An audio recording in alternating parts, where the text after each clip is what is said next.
Well, hello. My name is Angel Wood, and this is Crime of the Truest Kind.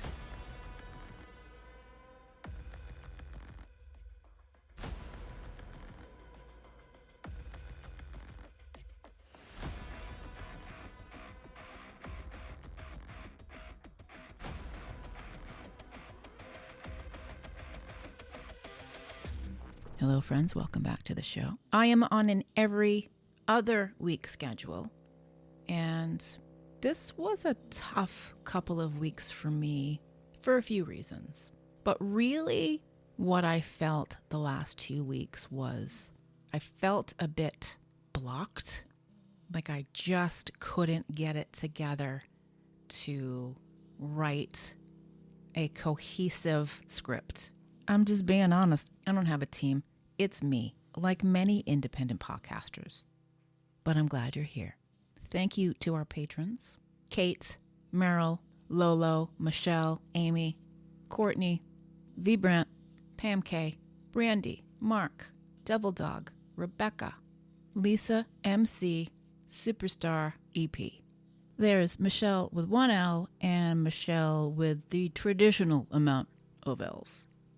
I want to announce the first live show of the new year. It's happening on a Saturday. I've heard from some of you that have said, I can't make it on a Thursday night. We're going to try Saturday, January 25th. This is going to be in Lowell. Kodo, Asian Fusion. It is a restaurant that hosts live music and events. Those of you who are local to Massachusetts and New England may be familiar with Kodo and Salem, Massachusetts, which we may eventually do a show there too. On Saturday, January 25th in Lowell, we are going to talk about crimes of the Merrimack Valley. If there is a case that you'd like me to include, please let me know. Send me an email, crimeofthetruestkind@gmail.com. Tickets on sale on Tuesday, November 26th. They will be linked at crimeofthetruestkind.com. I am selling them directly through the website. So I will link ticket sales at crimeofthetruestkind.com. And if you are not yet on the mailing list, sign up. I will send a message out via email with all of the information and the ticket link. That will also put you on the list for the monthly newsletter that I do, which I have not settled on a name yet. For those of you who've been listening to the show for a period of time, you know that I grew up here in New England, largely in Massachusetts, but I did spend a fair amount of time in Southern New Hampshire. The stories are close to me. November 13th marked 40 years that a little girl from Exeter, New Hampshire, disappeared without a trace, and her case is unsolved. How can that be? And as I dug into this case, I had no idea what I was in for. In the other 13 active New Hampshire missing children cases that are in the NamUs database. This is episode 75. Tammy Belanger, Exeter, New Hampshire, in New Hampshire's missing children.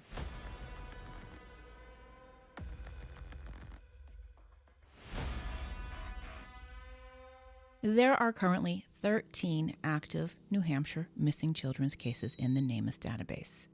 NamUs, the National Missing and Unidentified Persons System, the National Clearinghouse and Resource Center for Missing, Unidentified, and Unclaimed Person cases throughout the U.S. Is that all the children currently missing from New Hampshire? Can't be. NamUs lists 57 missing persons cases in the state. I checked that against the New Hampshire Missing Persons Report at nh.gov that lists the total current missing persons cases in the state at 75. I looked up what was current for the New Hampshire Missing Persons Report. It lists unclassified across the top. And the one dated October 17th, 2024 had 7 children that I couldn't find on any other list. Children that came up in 0 searches, so I hope they're safe. We know it to be true that not all missing people are entered into NamUs. I see it as an official documentation of that person to be missing. There are a number of reasons why they may not be entered. Law enforcement must enter the information. Family members are not able to. If you listen to the recent episode I did with Nina Instead, advocate and host of Already Gone podcast, we talk about a number of things that happen when someone goes missing and why someone may not be in a database. Episode 73 released on October 23rd. New Hampshire Information and Analysis Center, that's NHIAC. I know there are a lot of initialisms, it's hard to keep up. The NHIAC Missing Persons Report, it is a comprehensive monthly designed to provide those agencies with open missing persons cases, greater exposure of those cases. Data is taken from the National Crime Information Center, that's the NCIC, the New Hampshire State Police Cold Case Unit, and all case files from the investigating agencies. Now, there are bound to be discrepancies in reporting, and that is why we need to be diligent for these kids who have still not been located, no matter the reason given. And of course, I share these source links at crimeofthetruestkind.com on each episode's page. I will list these cases to the best of my ability, and there is often not a lot of information available, especially for the most recent cases. When I prepare for each show, I usually have a direction. With that, I mean I have a selected case and have begun the research already. And there are a lot of cases I'm working on all at the same time. That list continues to grow through my research. Often researching one case leads to another and another, like what happened for this episode. I was very aware of this case, having lived in New Hampshire when this disappearance took place. And I do recall seeing it on the news and in newspapers over the years. And this month marked 40 years since this little girl disappeared while walking to school. The same familiar walk she took almost every day. Tammy Belanger disappeared from Exeter, New Hampshire. Let's talk about Exeter, New Hampshire for a minute. With a population around about 16,000 now, it's a beautiful small town. Shops, a bandstand in the center. Almost every New Hampshire kid's Las Vegas strip is Hampton Beach, 10 miles away. Exeter borders Epping to the north, where the New England Dragway is. It smells like burnt rubber in season, doesn't it? Fremont to the west, and Kingston to the south. All small, quaint New Hampshire village towns. Kingston was home to Nancy Champion. She grew up and worked on her family's farm there. I don't know that her name would be familiar in this context. She was better known as Nancy Lanza, mother of Adam Lanza, who was born in Exeter Hospital in 1992. The Lanza family moved to Newtown, Connecticut in 1998 when he was 6. I can do math. I went to school in New Hampshire. Adam Lanza is the Sandy Hook mass shooter. And I imagine some of you listening to me now know the Lanzas from their time in New Hampshire. And I am very sorry about all of it. What happened in Newtown has nothing to do with New Hampshire. Exeter is famous for Phillips Exeter Academy, a private boarding school, sister to Phillips Andover in Andover, Mass., and for its very famous alumni. It is prestigious, with an annual tuition for the 24-25 school year, $67,315 for boarding students, $52,577 for day students. That's more than some people make in a year. A co-educational college prep school with approximately 1,100 boarding and day students, grades 9 through 12. They've seen much success with an endowment of $1.5 billion with a B as of last year. and have the world's largest high school library, 160,000 volumes over 9 levels, with a shelf capacity of 250,000 volumes. That's a lot of books. The world needs a lot of books. The Academy admits students on a need-blind basis and offers free tuition to students with family incomes under $125,000 a year. Its list of notables includes U.S. President Franklin Pierce. He's got a college. U.S. Senator Daniel Webster. He's got a highway. Facebook founder Mark Zuckerberg. We know what he's got. Benmont Tench, musician, producer, and keyboardist for Tom Petty and the Heartbreakers. You got it.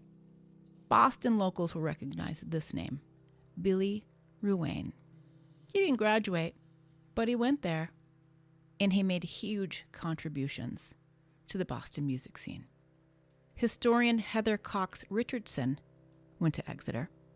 Also, Will and Win Butler of the band Arcade Fire. Look, I learn incredible things every episode that I do of this. I hope you learn something too. Dan Zanes and Warren Zanes are Exeter raised. The Zanes brothers were in one of Boston's most beloved rock and roll bands in the 80s called the Del Fuegos. Youngest brother, Warren, wrote the 2015 New York Times bestselling biography, Tom Petty, The Biography. I know, astounding name. And in 2023, he released the book Deliver Me From Nowhere, The Making of Bruce Springsteen's Nebraska. It was announced earlier this year that a film adaptation of his book is in the works, starring Jeremy Allen White as Bruce Springsteen. Yes, chef. This month marked 40 years since a little girl vanished off the streets of Exeter while she was walking to school. The same familiar route she took almost every day. Tammy Belanger was 8. She was shy. She was quiet. One reporter wrote, likable. They're all likable. They're kids. I can hear all the mothers saying, are you sure? I know. You love your kids. You don't always like them. Tammy Lynn Belanger was born on February 24th, 1976. The youngest of 3 was described as 4 feet 6 inches, that's 54 inches tall, and weighed about 70 pounds. And because I'm me, and I can't seem to help myself, I wanted to know if that was within the normal growth average for a child at that age. First, at Boston Children's Hospital, I rabbit-holed into endocrinology and adrenal glands to find out. And yes, she was within the normal range, on the taller side for her age. Why, though? A smaller than average child would indicate to me, ruling out genetics and hormones, underdevelopment is also caused by malnutrition. That could indicate neglect and abuse. But that is not the case here. I want to stress that is not the case with Tammy or the Belanger family. None of the research suggested anything out of the ordinary. They were a very normal family. And boom, I'm an endo and a detective now. Yay me. I think about her photo, one I've seen hundreds of times on New Hampshire television. Those bangs, carved and curved, blunt across her forehead. Her brown eyes, left one wandered out to the side. I also rabbit-holed some research about lazy eyes, but I'm going to spare you that. When you see her face, you'll never forget it. That is actually what her father told news reporters in the week following her disappearance. When speaking to the Boston Globe for a story printed on November 24th, 1984, she was missing for 11 days. Her parents were drained. Their home was a revolving door of detectives and media. There was no peace. Their 2 older children, 17 and 14, handled it the best they could. Tammy's parents hadn't worked in nearly 2 weeks that she was missing, and they were faced with attempting to get back to normal life when their lives were anything but normal. It would be a very steep learning curve. Her mom, Patricia, worked in administration at Exeter Hospital's emergency room. Nelson Belanger worked as a production supervisor at their waterworks in the nearby town of Hampton. Remember, New Hampshire kids, our Vegas Strip, Hampton Beach? They had the support of their neighbors, and so many of them turned out to help in the search. Exeter was smaller in 1984. A close-knit community was the phrase that was echoed by many of the people interviewed about Tammy's disappearance in the years that followed.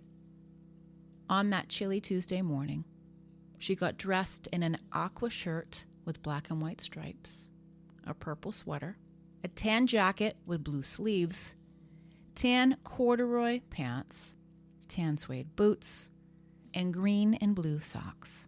She was silent that day. She carried a red backpack that had her name and address on it. She didn't get a school bus. She lived too close, under 2 miles from the school. That was the rule at the time. Tammy set out 8 a.m. for the 0.8-mile walk from her River Street house to the Lincoln Street school. Google Maps says it is 20 minutes. She wasn't the kind of kid to talk to strangers. She was shy. And anyone who knew her never believed she would have gone with someone. Not even someone she knew. The last known sighting of her was by a friend and neighbor of the Belangers. Betty Blanchette was the last person to see Tammy. No one else has said otherwise. She glanced out the window, saw Tammy skipping across the street.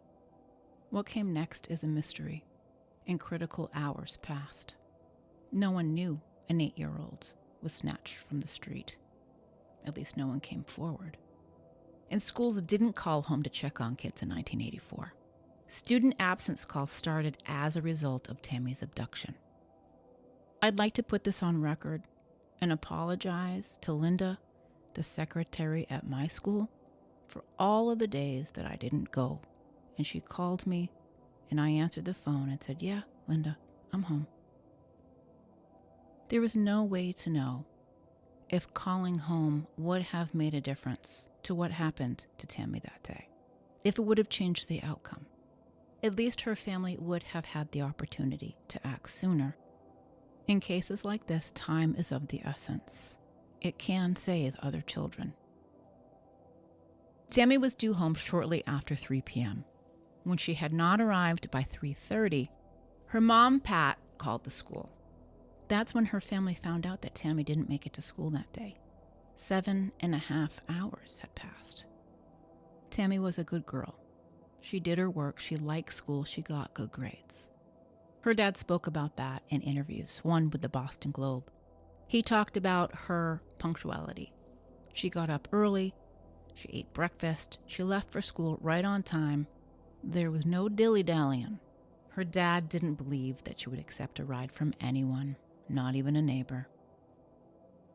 Anxiety, panic, confusion, dread, welling up inside her mom.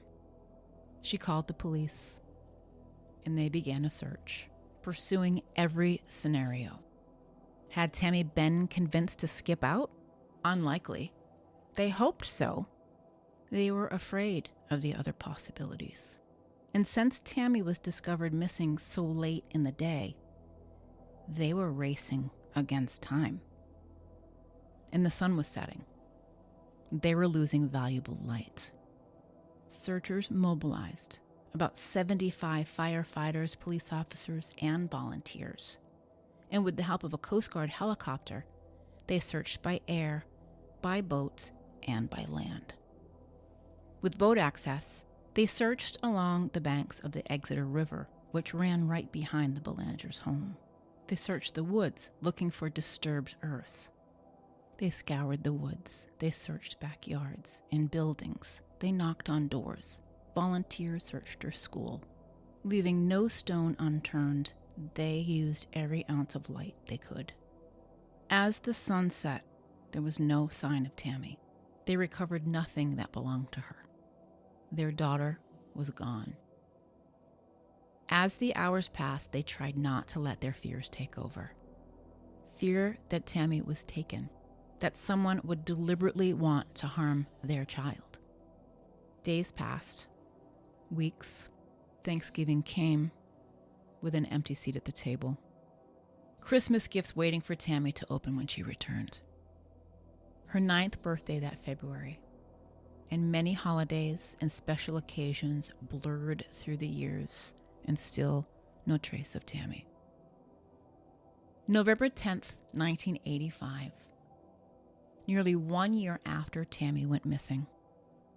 A hunter, trudging through Bear Brook State Park in Allenstown, New Hampshire, came across a 55-gallon industrial steel drum. Inside were the remains of 2 bodies. They were past decomposition. They were skeletonized, wrapped in plastic bags. That set off a course of hope and fear for loved ones of missing people. Could it be Tammy? The remains were examined, and it was determined that they had died between 1977 and 1985. Autopsies confirmed both had died of blunt trauma.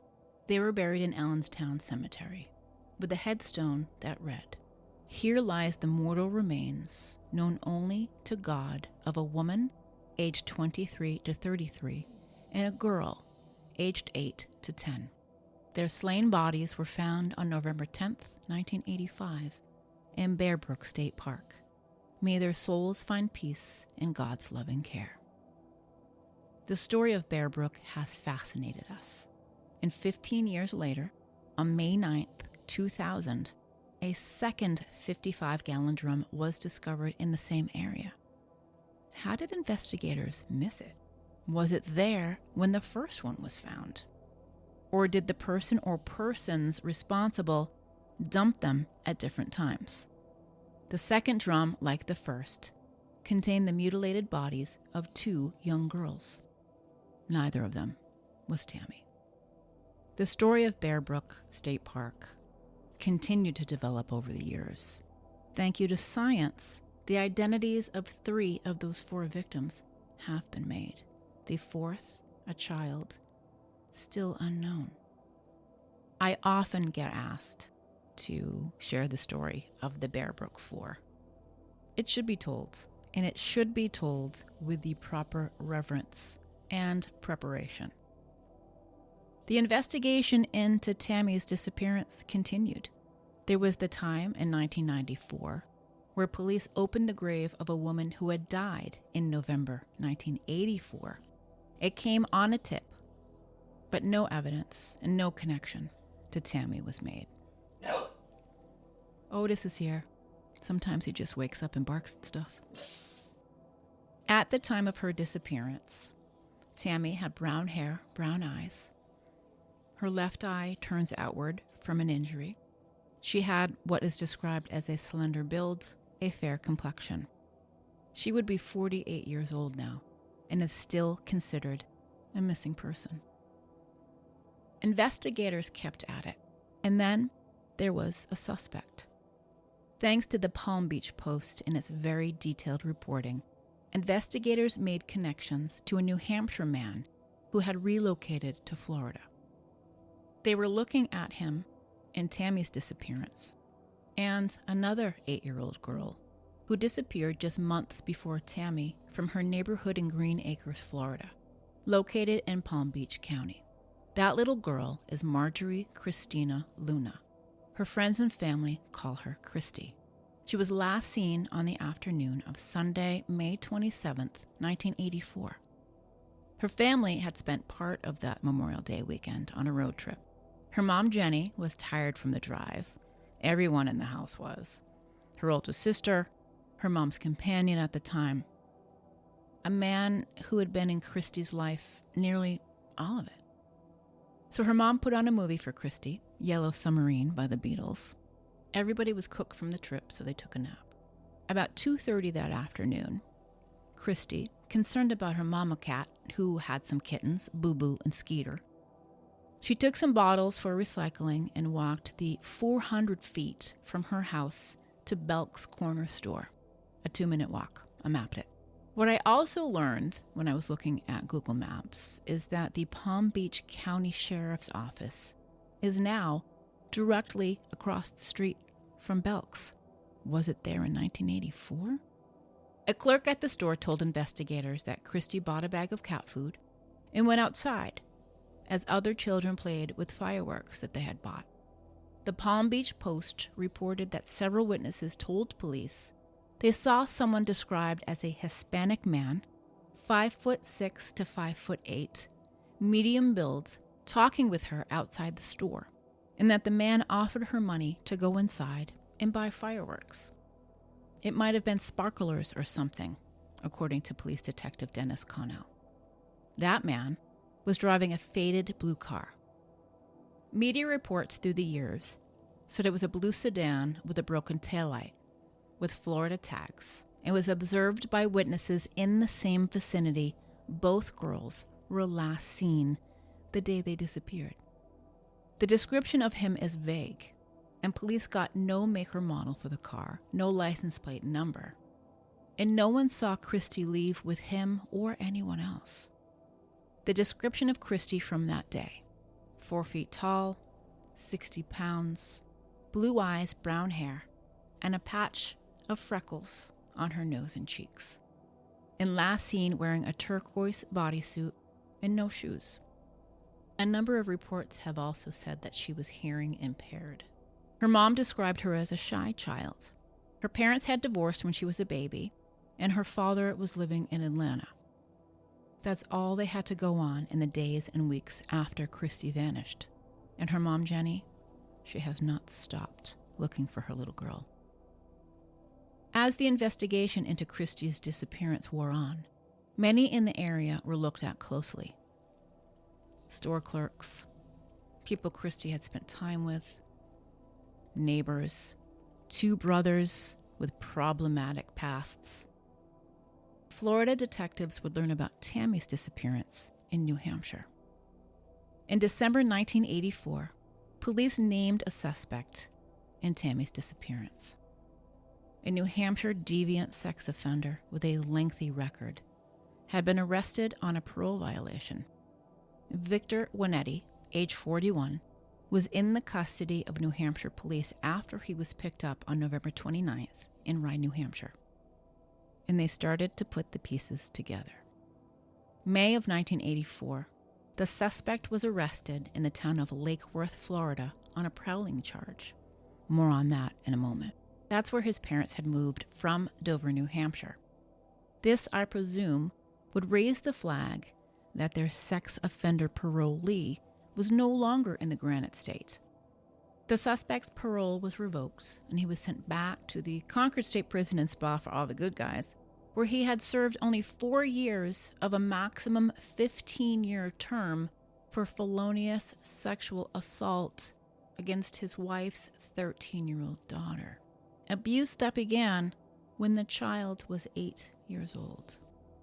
Wait until I tell you what he said about that.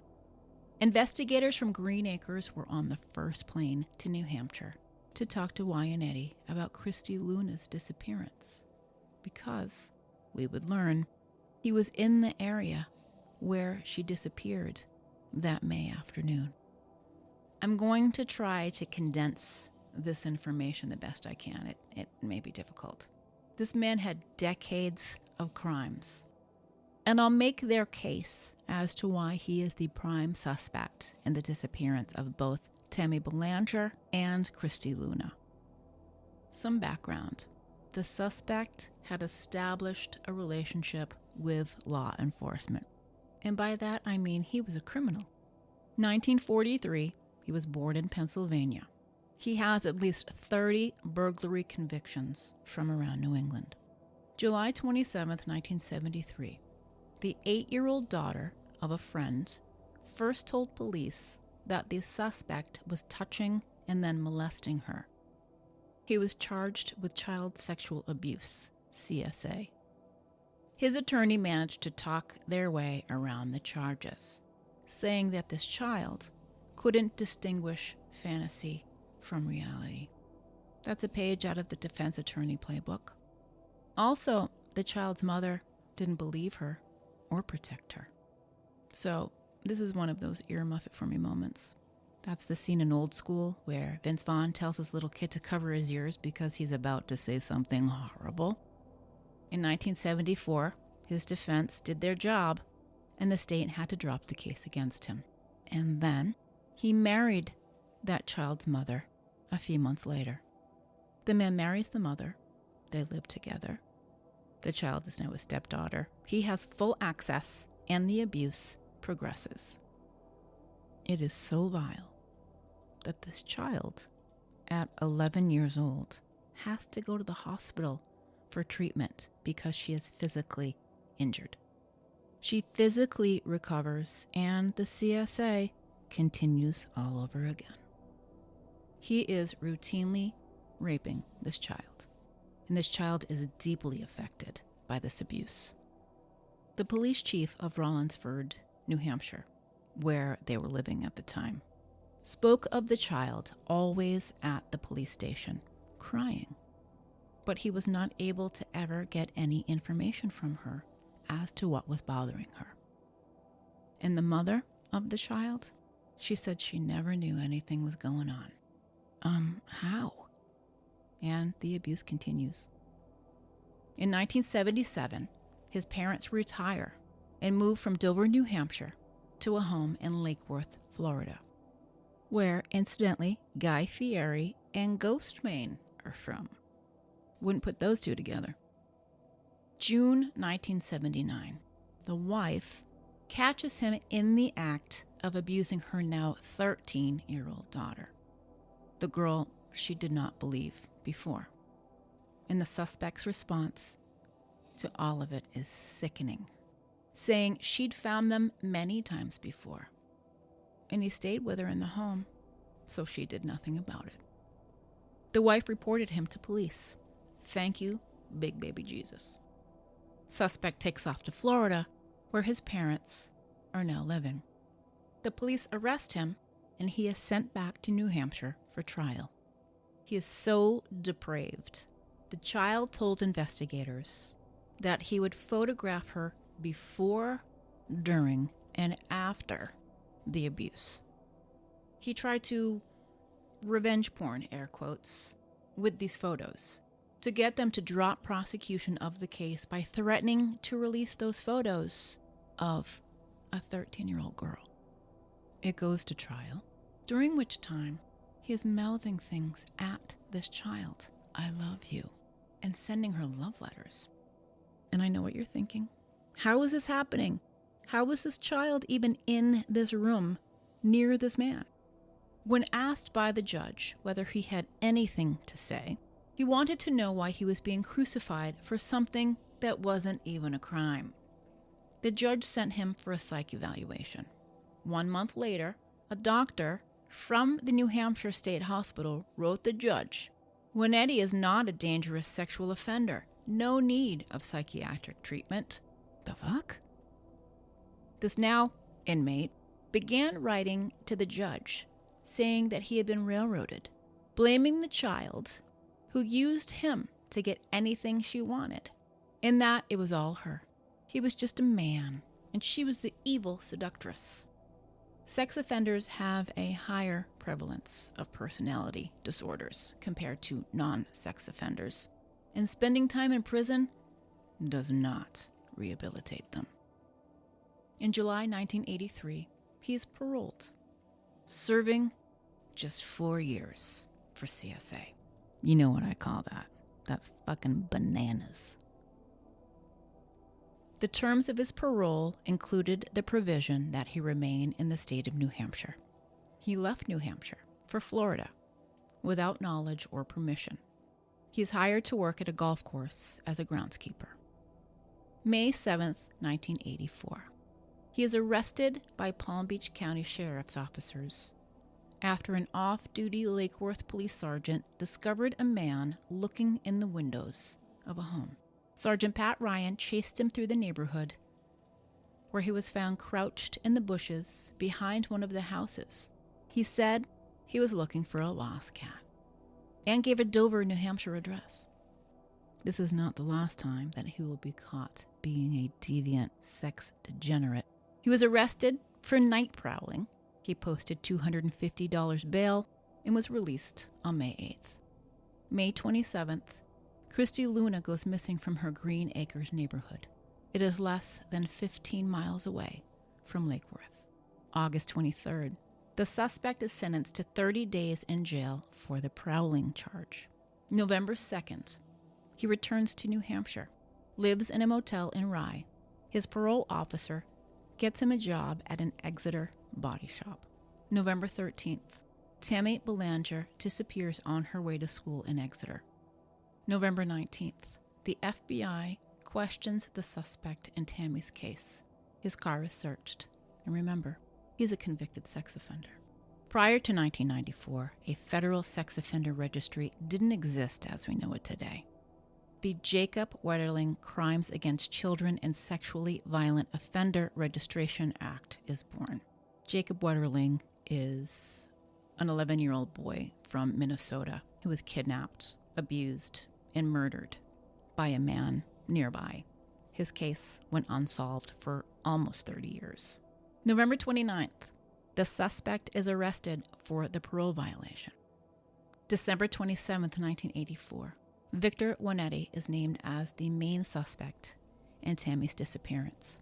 His parole is revoked and he is sent back to prison. He spends 1985, 86, 87, 88, 89, and 90 in the New Hampshire State Prison in Concord, New Hampshire. 6 years. In January 1991, he is released from the State of New Hampshire School for Trained Deviants and Criminals and goes back to Florida. I kid. This is dark stuff. You gotta take it when you can get it. June 1991. Suspect is arrested after an intense police sting that followed and videotaped him prowling around homes and looking in the windows at children. All right, earmuff it for me again. It's about to get darker. They had their eyes on this guy. They knew he was connected to 2 missing child cases. So, detectives, many of them, including some from New Hampshire, put him under surveillance. Investigators watch the now 48-year-old sex offender take opportunities to watch young girls at playgrounds. He would slide down low in his car and watch at bus stops, mini golf courses, community swimming pools. That one hurts. That's how Andy Puglisi went missing. The suspect was leaving the house in Lake Worth that he lived in with his parents before 5 a.m. to drive to Woodhaven Plaza, park his car, and walk to a housing complex, to the same bedroom window. He was a lurker, a voyeur, a deviant. The window looked into the bedroom where 3 sisters slept, a 9-year-old and 10-year-old twins. For weeks, investigators videotaped his movements with the hope that he could provide them with more about his crimes and proclivities. He returned to that suburban West Palm Beach duplex 14 times in less than 3 weeks, masturbating as he looked through the 3-inch gaps in the window blinds. We would later learn, at trial, that he would often press his face against the glass, so much so that his breath would be seen on the window. Police were running the long game. They had some decent technology, a van, the whole movie stakeout situation, and videotaped him doing his deviant shit. A tracking device was put on his car, which led them to a Memorial Day episode in North Florida where he was following children. Officers posed as joggers and watched him creep through neighborhoods. Detectives felt he was looking for an opportunity, for a young child in a vulnerable state, like walking alone. A detective wrote, after following the suspect's car through the town of Wellington on May 23, 1991, that it was evident that he was keeping watch on these 2 developments. They sensed he might act, and they wanted to be right there when he did. Weeks of surveillance with 40 officers came to an end on the morning of June 4th, 1991, when Eddie was arrested walking back to his car at the Woodhaven Plaza after his morning deviance. He had no idea they were watching him. The state's attorney's office filed 7 counts of burglary and possession of burglary tools, and prosecutors intended to try him as a habitual offender, which meant that if convicted, he could be sentenced to 30 years for each burglary. The chief assistant prosecutor at the time, Ken Selvig, rarely tried cases, but intended on handling this one. When Eddie, in his disordered thinking, wrote the judge a letter, like he did in New Hampshire, railing about law enforcement's blind obsession with him. Oh, that's rich. They found trophies he had collected, including girls' underwear, class photos, stolen from homes. He had a collection of children's underwear advertisements cut out from sale flyers. He had scrapbooks with images of girls like Soleil Moon Frye, who was Punky Brewster at the time, Brooke Shields, and there were Polaroids taken outside of bedroom windows. An inmate from New Hampshire State Prison told Exeter police the suspect would gratify himself in jail while watching Sesame Street. His former friends had a nickname for him, Chester the Molester. We know investigators had put a tracking device on his car, a blue Oldsmobile. They looked through his trash. They tapped his phone. They monitored his mail. They even set up in an apartment in a complex that he frequented. They knew him, but did they know him enough to say unequivocally that he would steal a child off the street? Tammy Belanger and Christy Luna, both 8, disappeared within 6 months of each other. He denied any involvement. Evidence linking him to each abduction is circumstantial, but when Eddie showed signs. His parole officer found him a job in Exeter, stripping paint from cars at Brad's Auto Body. Brad is Brad Bissell, the owner, who said when Eddie hadn't missed a day of work until November 13th, 1984. The day Tammy Belanger walked from her River Street home, around the corner from the body shop at 69 Main Street. She never made it to school, and he never made it to work. He was supposed to be at work at 7 a.m. That day, he called in sick. But the call came in around noon. His boss thought he had a late night out and was sleeping it off. 2 days after Tammy vanished, when Eddie's parole officer notified the local police that the convicted sex offender was working in Exeter, the police didn't know. They had no idea. Detectives called Brad Bissell and told him to report to them on a daily basis how Eddie was behaving. Bissell told the Palm Beach Herald that the day after Tammy's disappearance, he was in a world of his own. During lunch, he just stood by himself, rubbing his key against the hood of his car. The manager of the Rye Motor Inn, where he was living, remembers watching a news report on TV about Tammy and asked him, "Do you think they'll ever find that girl?" "Not now, they won't," was his reply. An FBI agent showed up at the body shop, searched his car. In the trunk, they found a sex toy, a patch of carpet, a chainsaw, stolen stereo equipment, and other items. That's when he went back to the motor inn and told the manager to say that she saw his blue 1975 Oldsmobile in the motel lot all morning on November 13th. Police searched his room at the inn, the grounds around the building, the dumpster, the trash. He was that big-talking kind of guy who would say he knew how to dispose of a body where no one would ever find it. After all of this, and a blue car being seen in the vicinity of Christy Luna and Tammy, the CSA conviction, the absolute brutality of all of it, the piles of materials of children, this guy was never charged in either disappearance.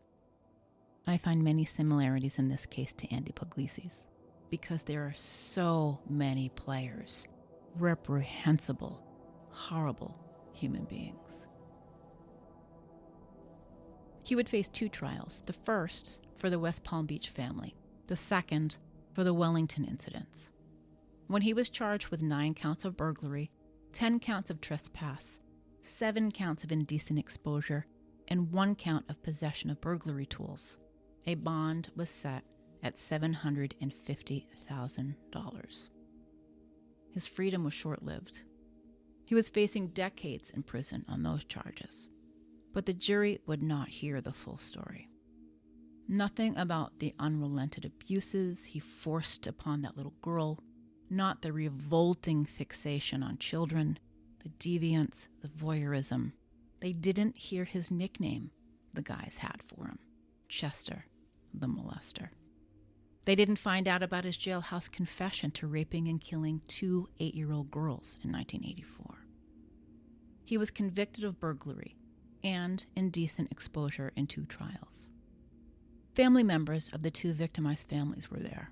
The West Palm Beach mom of the 3 little girls targeted, who stayed at a hotel to allow police to move into their house, they hugged after sentencing and said it was worth it. And you bet Jenny Luna, Christy's mom, was there for it. She believes he is the one responsible for her daughter's disappearance. It all adds up to her. The suspect was unrepentant, as one headline read. He wasn't sorry, blaming all of it on an obsession by the police, a setup. He cried entrapment. The judge handed down a 75-year sentence. It was the lack of remorse. And there were 23 prior convictions that included aggravated felonious sexual assault of a child. The judge said it. He was a danger to society and gave him a harsher sentence under the habitual offender provision. From the courtroom, Christy's mother yelled, "I know you killed her. What did you do with my daughter?" Victor Winetti was the main suspect in Tammy Belanger's disappearance. Jenny Luna knew he took her little girl. That surveillance footage showed his deviance.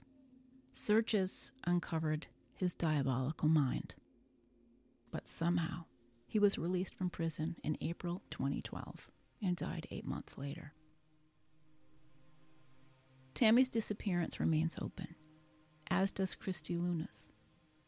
They would be 48 years old now. Tammy's parents eventually divorced. It's unclear where Mom Pat is today. Tammy's father, Nelson, passed away in 2017. He was 74. He was remarried at the time of his passing.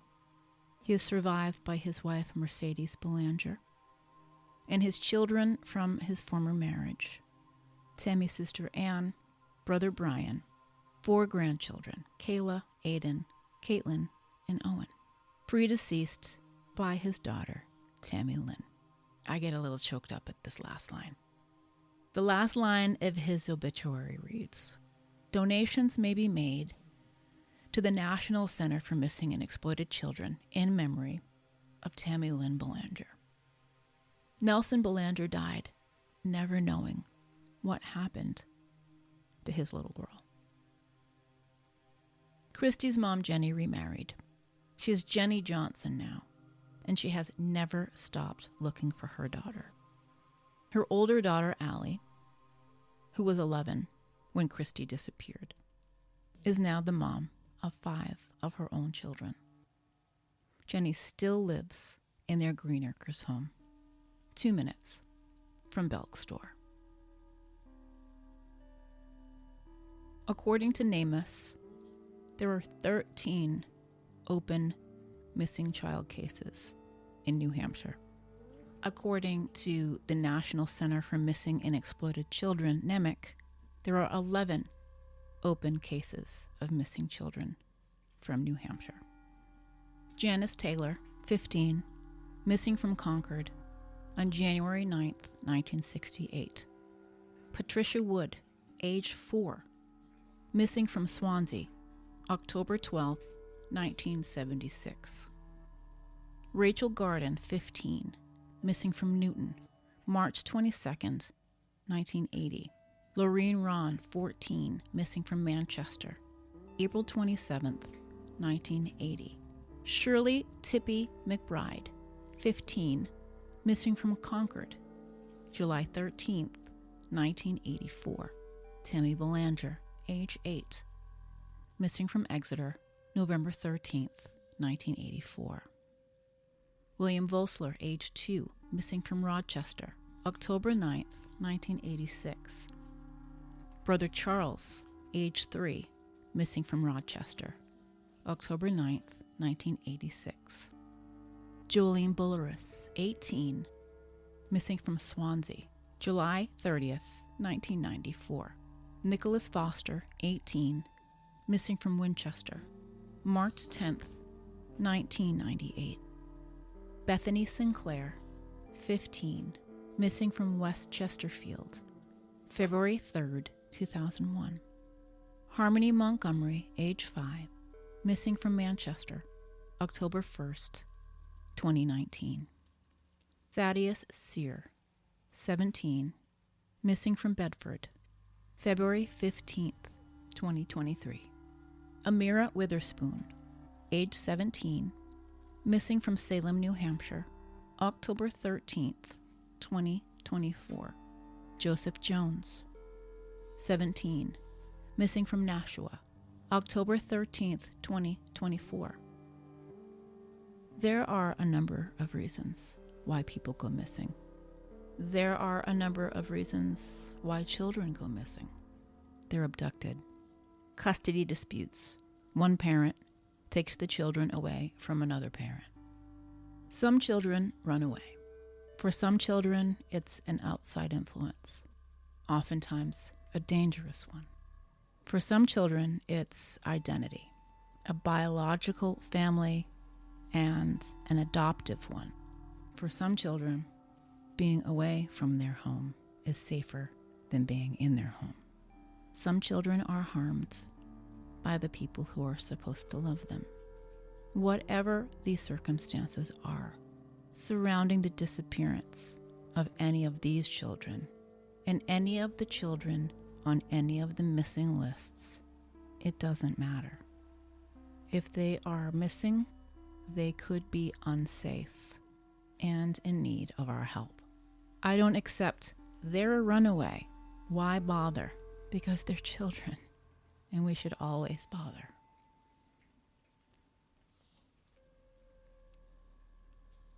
Information, links, sources, and more detail about these missing children cases at crimeofthetruestkind.com. Thank you for listening. My name is Angel Wood. This is Crime of the Truest Kind, Massachusetts and New England crime stories, regional history, advocacy, and a little snark too. Please support the show. Like it, follow it, subscribe to it. Tell your friends about it. Leave a 5-star rating and review on Apple Podcasts. I hope you can come out to the next live show. A Saturday this time, January 25th at Kodo in Lowell. Happy Thanksgiving. I am grateful for all of you who have stuck with me. I'll talk to you again in 2 weeks. Lock your goddamn doors.